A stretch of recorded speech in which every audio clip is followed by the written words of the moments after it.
Hey guys, it's Yon. Welcome back to the Yon Gaming Show. And today we're going to do something a little bit different today. We're going to play Super Mario Bros. 1 on the NES Classic. I don't know if we'll call it a speed run, but let's see how it goes. Oh, that song. Oh man, just brings me back. I don't know if any of you guys managed to get an NES Classic. I lucked out. I had a buddy who was in the big city and saw one on the shelf and texted me and said, "Hey, do you want one of these?" And I was like, yes. So he picked me one up, and the same,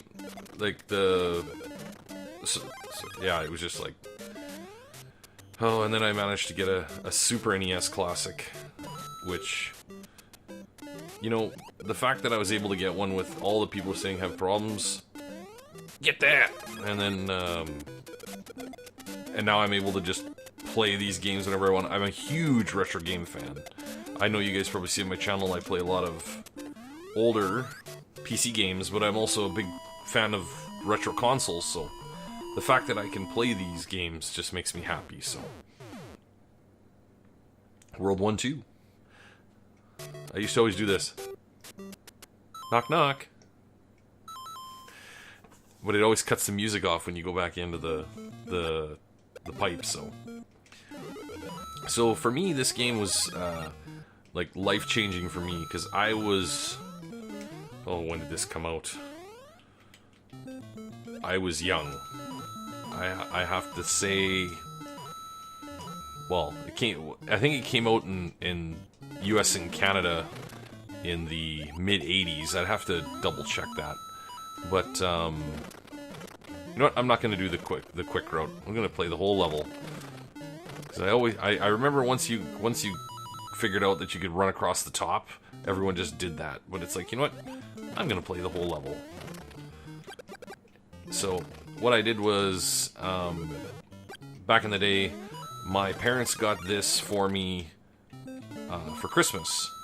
And I got this with the Duck Hunt combo, which was just like, back then I was like shooting guns at the TV. It was just like, this is amazing.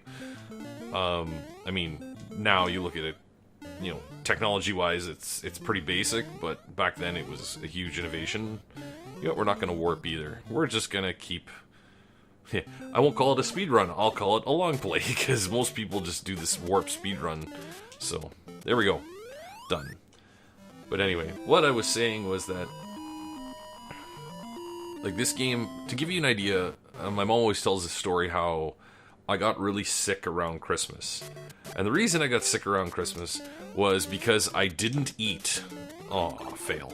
I didn't eat because I was too busy playing Mario Bros. 1, to the point where she was like, you need to eat something, and I'm like, pass me a bun, and she like tossed me a dinner roll off the table, you know, just like, oh, he's fine, he's not hungry. Meanwhile,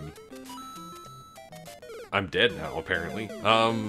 Yeah, so it was just one of those things, like, I think back now and how much this game means to me. I know to a lot of people, this was like their first real big introduction into video games. Like at the time, these were considered like state-of-the-art, you know, unless you were playing something on, I don't know, like an Amiga PC in Europe or something. Like, I know a lot of friends that I've got from and met over the years, and they always talk about the Amiga and how it was so much better than the NES, and it's like, we never had access to that. Well, at least I never did.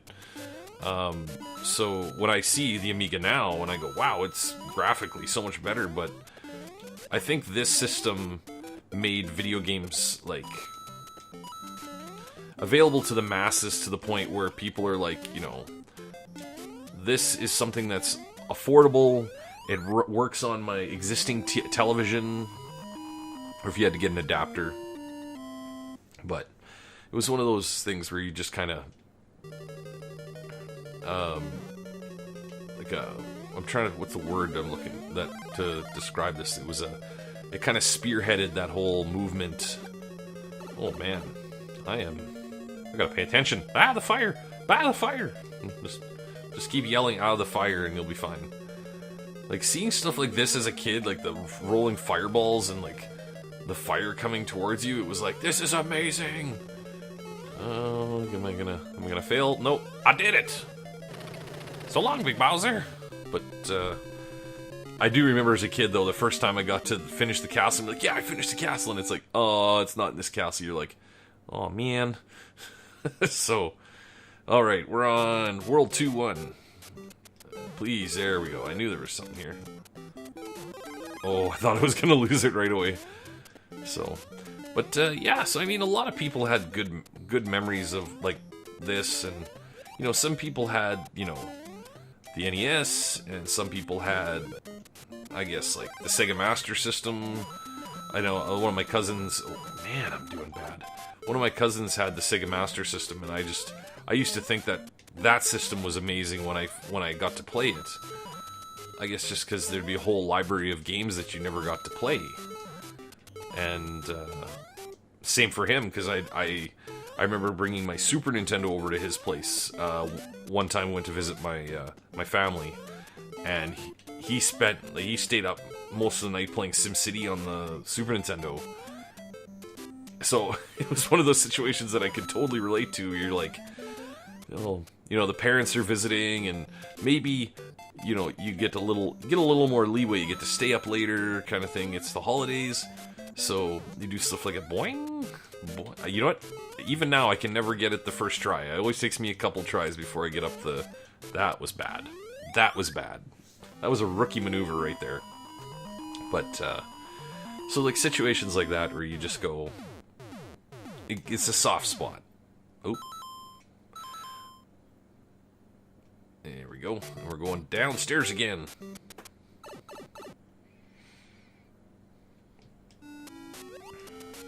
I guess now for a lot of people, these retro games, they're kind of coming back a little bit in the whole wake of the Nintendo doing the Mario Maker for the Wii U. That was a big one because a lot of people got to relive that experience on a... Ooh.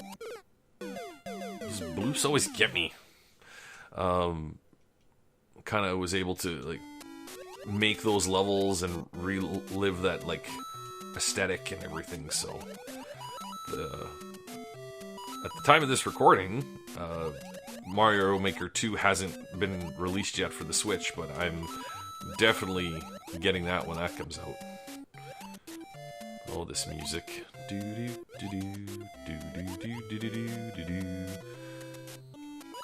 The Cheep Cheeps. Oh yeah, you gotta one up. This part used to terrify me all the time, getting sucked down and just like, because I mean, modern Mario's like you see bubbles and stuff now, so you can see where you are. But back then, you were just swimming in the same blue water, and then all of a sudden, you're getting sucked down, and you're going, "Wow, what do I do?" There we go. Do do do do do do do do do do. We're not doing too bad here. We're already at the 2-3. So, but since I'm playing... Ooh, I forgot about this level. We're supposed to run. Run, run, run. Go, go, go. And get the coins. Ah! Timing's all off now. These Cheep Cheeps, because they come up and you need that mushroom. But then they start coming up the other way. And damn it. It's hard to concentrate. Oh no. I saw it coming. It was one of those things where I was running and I knew my timing. You gotta keep moving. You can't stop. It's like speed, man. You can't go below a certain speed, you know? What was I saying? I don't remember now. Well, what I was going to say was that I don't think I'm going to be able to finish this game in one episode, so it'll probably be a couple episodes. Because I don't really want to do the whole warp jump thing, because then you're pretty much done in like 15 minutes. And I honestly can't remember the last time I played this from essentially end to end. Like every single level. It's been a long time. Ooh. because when I played it when I was younger, nobody knew where the warps were. It was like people were like magically finding these. Aw, come on, I clipped through that. So when you would all, of course, as soon as like one of your buddies knew, like everyone in town found out. Like anyone you were at, you know, because you'd have like a whole bunch of buddies over at a friend's house playing these games and like learning these tricks. So you kind of, back then that was like when, you know, like when people used to tell a joke and everyone remembered the joke. You know, you'd sit around telling jokes. Now the same thing was with video games. You'd learn something and it was like ingrained in your life because you were like, oh, I know that one thing that everyone else doesn't. Oh, you Koopa Troopa. There we go. Koopa Paratroopa. Ah! I knew that was coming too. Getting too crazy. Going too fast. This ain't no Sonic.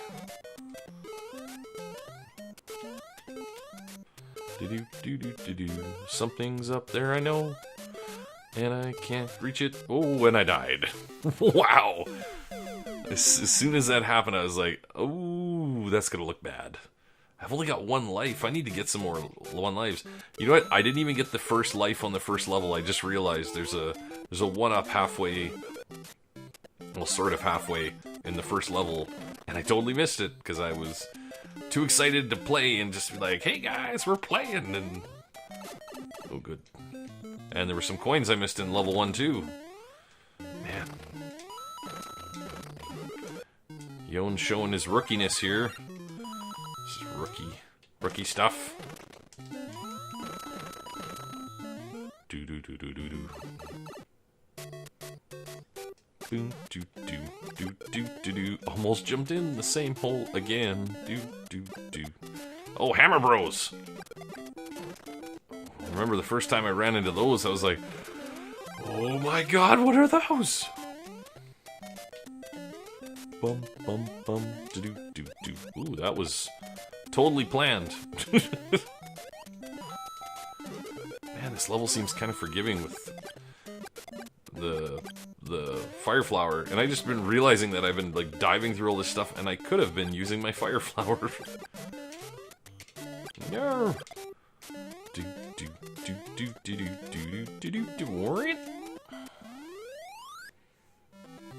We're making good time here. Making good time.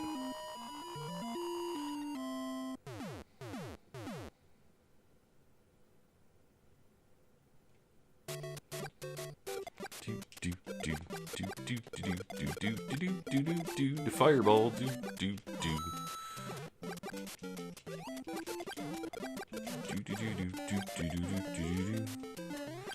Yeah, so for a lot of people, this was, I mean, I know for myself, I didn't have a ton of video games when I was younger. I mean, we definitely had video games, but I had friends who had, like, every NES title growing up.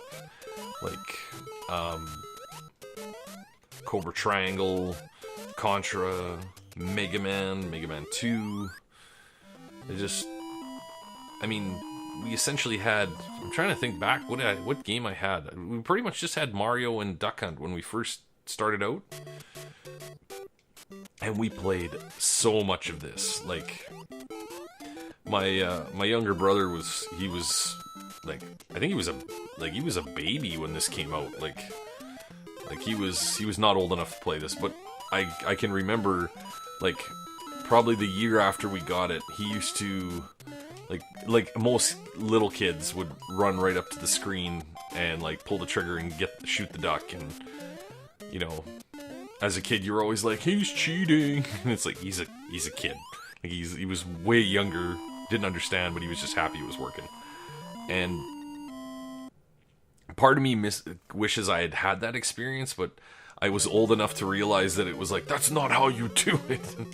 And but now I look at it now, and even with my own kids, like certain things when it comes to video games and stuff, I remind myself, it's like, you know, this is them experiencing it for the first time, and just let them be happy.